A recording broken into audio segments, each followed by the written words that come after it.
Should Burlington be allowed to impose carbon taxes on the owners of buildings heated with fossil fuels as a way to achieve the city's ambitious climate goals?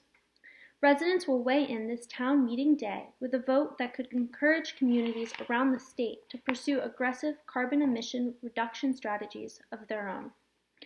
The issue has been overshadowed this election season by Burlington's hard-fought mayoral race and several ballot items, including one that asks whether the city should ban no-cause evictions. Nevertheless, interest groups have ramped up their efforts to influence the vote, which would empower the city to regulate thermal energy systems through fees on carbon emissions. Environmental organizations, including the Vermont Public Interest Research Group and the Vermont chapter of the Sierra Club, have joined Mayor Miru Weinberg and most city councilors in support of the measure.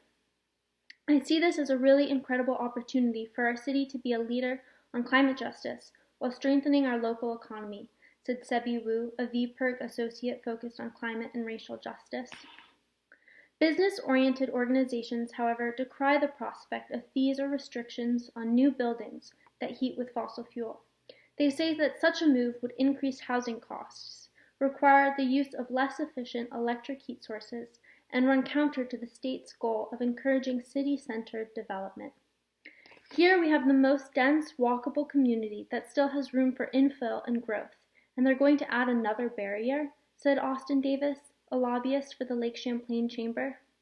Opportunity Vermont, a new advocacy group backed by Republican operatives, has branded the ballot item a burner ban that could increase housing costs.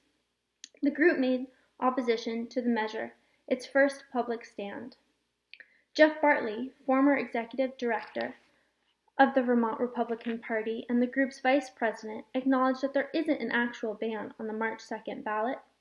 If you're pricing somebody out of the market, that is essentially a ban, because it's doing it in a different way, he argued. The wildly divergent characterizations of the ballot item have supporters and critics alike concerned that voters will be baffled.